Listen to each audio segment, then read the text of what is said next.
Hello दोस्तों, नमस्कार।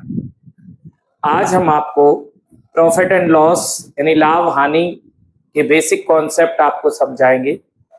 इससे पहले काफ़ी दिनों से मैंने आपको वीडियो अपलोड नहीं कर पाया क्योंकि मैं जनगणना कार्य में लगा हुआ था। अब मेरा जनगणना कार्य पूरा हो गया है, तो अब आपको कंटिन्यू आपको क्लास मैथ की मिलती रहेगी। तो आइए देखते हैं प्रॉफिट एंड लॉस के कुछ बेसिक कॉन्सेप्ट और उसके बाद उनका जो है हम क्वेश्चन स्टार्ट करेंगे। तो आइए यहां पर देखते हैं लाभ तथा हानि। टॉपिक का नाम है प्रॉफिट एंड लॉस यानी लाभ और हानि। तो उसमें आपको बिंदु याद रखना है। सबसे पहले देखिए, पहला बिंदु है क्रय मूल्य या लागत मूल्य। तो देखिएगा, क्रय मूल्य या लागत मूल्य होता क्या है कि जिस मूल्य पर कोई वस्तु खरीदी जाती है, यानी जितने रुपए में कोई वस्तु खरीदी जाती है उसको हम क्रय मूल्य कहते हैं। ठीक है ना, खरीदने वाले मूल्य को क्या कहते हैं दोस्तों? क्रय मूल्य कहते हैं। और जिस मूल्य पर वस्तु बनाई जाती है, यानी बनाने में जो खर्चा आता है, वस्तु को बनाने में खर्च, यानी जो खर्च आपका वस्तु बनाने में आता है उस मूल्य को हम लागत मूल्य कहते हैं। तो जब वस्तु हम खरीद कर लाएं तो वो क्रय मूल्य होता है, और बनाकर तैयार करें और उसमें जो खर्चा हो वो लागत मूल्य होता है।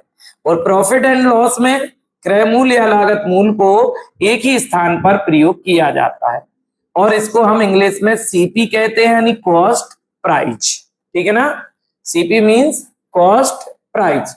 तो क्रय मूल्य समझ गए कि जिस मूल्य पर कोई वस्तु खरीदी जाती है उसको हम क्रय मूल्य कहते हैं, और जिस मूल्य पर कोई वस्तु बनाई जाती है या बनाने में जो खर्चा होता है उसको हम लागत मूल्य कहते हैं।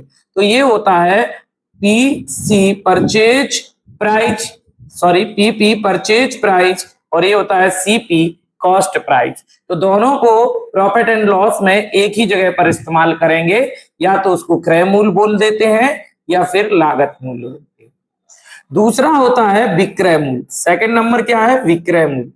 विक्रय मूल्य क्या होता है? जिस मूल्य पर वस्तु को क्या करते हैं दोस्तों? वस्तु को बेचते हैं, यानी जितने रुपए में वस्तु बेची जाती है उस मूल्य को हम क्या कहते हैं? विक्रय मूल्य कहते हैं। और इसको जो है एएसपी कहते हैं इंग्लिश में, सेलिंग प्राइस। ठीक है ना, विक्रय माने सेलिंग और प्राइस मींस मूल्य या वस्तु, रुपए। तो जितने रुपए में वस्तु बेची जाती है उस मूल्य को सेलिंग प्राइस कहते हैं। नेक्स्ट है अंकित मूल्य। अंकित मूल्य या सूची मूल्य या प्रिंट रेट वो होता है जो किसी वस्तु पर छपा होता है, यानी छपे हुए मूल्य को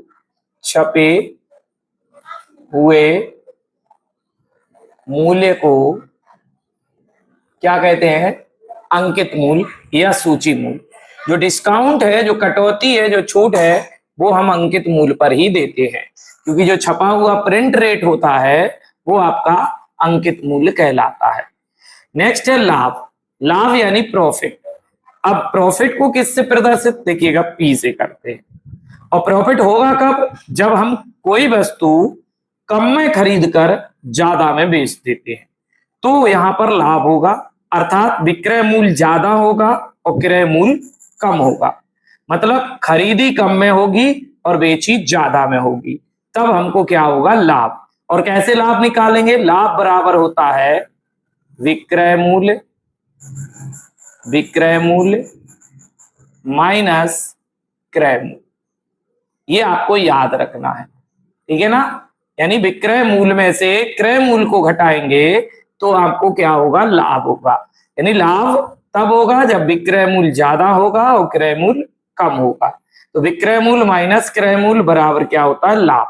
अब हानि। हानि यानी लॉस, और ये कब होती है? जब हमने कोई चीज ज्यादा में खरीद कर कम में बेच दी हो, तब हमको हानि यानी नुकसान होता है। तो कैसे निकालेंगे हानि? यानी क्रय मूल्य में से क्रय मूल्य माइनस विक्रय मूल्य होगा। बात समझ गए ना, कि जब हमारा हानि कब होगी? जब क्रय मूल्य ज्यादा होगा और विक्रय मूल्य कम होगा। मतलब हमने वस्तु खरीदी ज्यादा में होगी और बेची कम में होगी, तो जो अंतर आएगा वो हानि कहलाती है। आगे देखते हैं। देखिए लाभ प्रतिशत, लाभ प्रतिशत कैसे निकालेंगे? तो लाभ प्रतिशत में हमको पहले लाभ निकालना होगा, और लाभ निकालने के लिए हमने आपको बताया कि विक्रय में से क्रय घटाएंगे, तब हमको क्या मिलेगा? लाभ। और बटे में क्या लिखना है हमको? क्रय मूल्य, क्रय मूल्य या फिर लागत मूल्य, और ऊपर गुणा में क्या कर देना है? 100। तो इससे हमको क्या मिल जाएगा दोस्तों? लाभ प्रतिशत बराबर, यानी लाभ प्रतिशत बराबर फॉर्मूला होगा लाभ गुणा 100 बटे में क्रय मूल्य। हमेशा लाभ प्रतिशत या हानि प्रतिशत किस पर निकालते हैं? क्रय मूल्य पर। इसी तरीके से हानि प्रतिशत बराबर क्या होगा? हानि प्रतिशत बराबर होगा हानि गुणा 100 और बटे में क्रय मूल्य। बात समझ में आ गई? यानी हानि प्रतिशत निकालो या लाभ प्रतिशत, ये दोनों किस पर निकाले जाएंगे? क्रय मूल्य पर। लाभ प्रतिशत निकालते समय लाभ लिखेंगे, फिर गुणा 100 बटे में क्रय मूल्य, और हानि प्रतिशत निकालते समय ऊपर हानि गुणा 100 बटे में क्रय मूल्य लिखा जाएगा। अब आते हैं, देखिएगा आपको बताया था एक बट्टा, बट्टा या फिर कटौती या फिर छूट, ये भी प्रतिशत में होती है। क्या होता है कि जब हम कोई चीज खरीदने जाते हैं, कोई वस्तु खरीदने जाते हैं, तो वहां पर मार्केट प्राइस यानी अंकित मूल्य छपा होता है। अंकित मूल्य यानी छपा हुआ मूल्य। तो जैसे मान लीजिएगा कि किसी पुस्तक पर एक पुस्तक पर मान लीजिए 100 रुपए डली, तो फिर हम उससे कहते भैया कुछ कम करिए, यानी डिस्काउंट दीजिए, तो बट्टा कटौती या छूट को डिस्काउंट भी बोलते हैं। और वो कहता भैया कि आप जो है कि इसको 10% यानी बट्टा कटौती छूट जो प्रतिशत में होता है, तो कहते 10% कम में हम आपको इसको दे देंगे।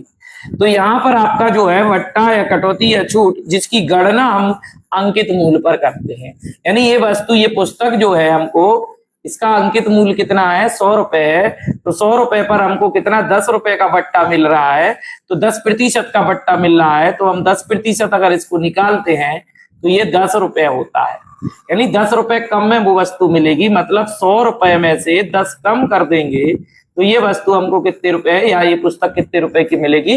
90 रुपए की मिलेगी। तो बट्टा या कटौती या छूट की जो गणना है उसको हम किस पे कैलकुलेट करते हैं? अंकित मूल्य पर। तो इसके लिए फॉर्मूला होता है बट्टा बराबर, यही देख लेते हैं, बट्टा बराबर अंकित मूल्य, अंकित मूल्य गुणा 100 माइनस बट्टा प्रतिशत बटे 100। इससे हमको बट्टा यानी बट्टा प्रतिशत, बट्टा या कटौती या छूट पर हमको विक्रय मूल्य मिल जाएगा। क्या मिल जाएगा दोस्तों? विक्रय मूल्य। तो आपको बट्टा समझ में आ गया होगा कि बट्टा होता क्या है? डिस्काउंट होता है, कटौती होती है। तो यहाँ पर हमने आपको लाभ या हानि के कुछ बेसिक कॉन्सेप्ट समझाए, जो आपको क्वेश्चन हल करते समय आपको ध्यान रखना बहुत जरूरी होता है। देखिए अगला है कि जब विक्रय मूल्य और लाभ प्रतिशत या हानि प्रतिशत दिया हो और आपसे क्रय मूल्य पूछा गया हो, मतलब सवाल में आपके विक्रय मूल्य दिया हो या लाभ प्रतिशत या हानि प्रतिशत दिया हो, इनमें से कोई एक दिया हो और आपको क्रय मूल्य ज्ञात करना हो, तो आप क्या करेंगे? तो देखिएगा, क्रय मूल्य बराबर विक्रय मूल्य,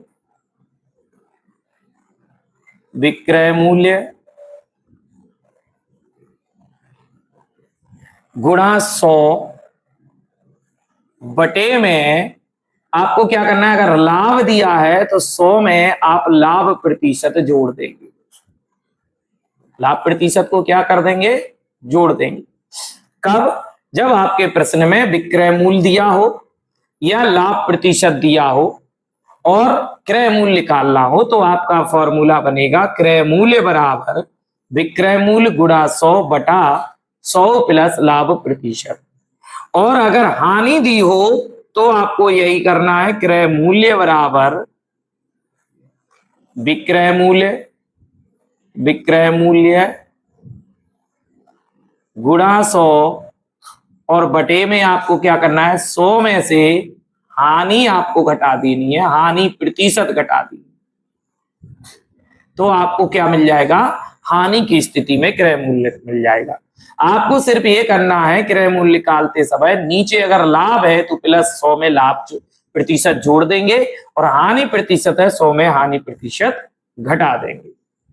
अगला है, नेक्स्ट टाइप है कि जब क्रय मूल्य और लाभ प्रतिशत या हानि प्रतिशत दिया हो और विक्रय मूल्य ज्ञात करना हो, यानी अब आपको विक्रय मूल्य बताना हो और क्वेश्चन में आपको क्रय मूल्य दिया हो या लाभ प्रतिशत या हानि प्रतिशत दिया हो और विक्रय मूल्य निकालना हो, तो आपको क्या करना है, विक्रय मूल्य बराबर लिखना है आपको क्रय मूल्य, जो दिया है वो लिखेंगे क्रय मूल्य गुणा 100 प्लस लाभ दिया है लाभ प्रतिशत, तो ऊपर आपको 100 में लाभ प्रतिशत को जोड़ देना है और बटे में क्या करना है 100। तो इससे आपको विक्रय मूल्य मिल जाएगा जब आपके सवाल में क्रय मूल्य और लाभ प्रतिशत दिया हो। तो विक्रय मूल्य बराबर क्या होगा, क्रय मूल्य गुणा कोष्टक में 100 प्लस लाभ प्रतिशत बटे 100। और हानि की स्थिति में आपको क्या करना है, विक्रय मूल्य बराबर, यानी जब आपसे विक्रय मूल्य पूछा हो और हानि प्रतिशत और क्रय मूल्य दिया हो, तो क्रय मूल्य गुणा कोष्टक में 100 माइनस हानि प्रतिशत। बस यहां पर आपको लाभ प्रतिशत की जगह पर माइनस हानि करना है, प्लस लाभ की जगह माइनस हानि और बटे में 100। तो इससे आपको विक्रय मूल्य मिलेगा कब, जब आपके सवाल में क्रय मूल्य दिया हो और हानि प्रतिशत दिया हो, तो आपको क्या निकल जाएगा, विक्रय मूल्य मिल जाएगा। देखिए कुछ फॉर्मूले और आपको थोड़ा सा देखना है कि जब आपसे क्रय मूल्य पूछा जाए और विक्रय मूल्य और लाभ दिया जाए, तो आपको क्या करना है, क्रय मूल्य बराबर विक्रय मूल्य, विक्रय मूल्य माइनस लाभ, तो आपको क्या मिल जाएगा, क्रय मूल्य। और हानि की स्थिति में क्या करना है, विक्रय मूल्य प्लस हानि, क्योंकि हानि में क्रय मूल्य क्या होता है, विक्रय मूल्य से बड़ा, तो हानि को विक्रय मूल्य में जोड़ देंगे तो क्रय मूल्य मिलेगा। और अगर लाभ दिया है तो विक्रय मूल्य में से लाभ घटाएंगे तो क्रय मूल्य मिलेगा। इसी तरीके से देखिए, विक्रय मूल्य अगर आपको निकालना हो, क्रय मूल्य और लाभ या हानि प्रतिशत दिया हो, तो आपको क्या करना है, क्रय मूल्य में आपको लाभ को जोड़ देना है, तो आपको क्या मिल जाएगा, विक्रय मूल्य मिल जाएगा। यानी विक्रय मूल्य बराबर क्रय मूल्य प्लस लाभ। और हानि में क्या होगा, तो क्रय मूल्य माइनस हानि। तो ये कुछ आपको जो थे दो फॉर्मूले और थे, दो क्रय के और दो विक्रय के, किस स्थिति में, लाभ और हानि की स्थिति में। तो याद रखिएगा, लाभ की स्थिति में क्रय मूल्य निकालने के लिए विक्रय मूल्य में से लाभ घटाएंगे और हानि की स्थिति में क्रय मूल्य निकालने के लिए विक्रय मूल्य में हानि जोड़ देंगे। और विक्रय मूल्य निकालने के लिए लाभ की स्थिति में क्रय मूल्य में लाभ जोड़ देंगे और विक्रय मूल्य निकालने के लिए हानि की स्थिति में क्रय मूल्य में से हानि घटा देंगे। इस तरीके से आपके ये कुछ बेसिक पॉइंट थे या फॉर्मूले थे जो आपको ध्यान रखना है प्रॉफिट एंड लॉस के क्वेश्चन करते समय। तो आपको क्वेश्चन करते समय बहुत आसानी होगी, जिससे आपके क्वेश्चन बड़े जल्दी और आसानी तरीके से सॉल्व होंगे। तो दोस्तों, वीडियो अगर आपको अच्छा लगा हो तो वीडियो को लाइक करें, शेयर करें, कमेंट करें और बेल आइकन जरूर दबाएं, जिससे नई वीडियो आपके पास तुरंत पहुंचे। और अगर वीडियो को फेसबुक पर देख रहे हैं तो हमारे फेसबुक पेज को फॉलो करना ना भूलें। जय हिंद, जय भारत। मिलते हैं अगली वीडियो में जल्दी।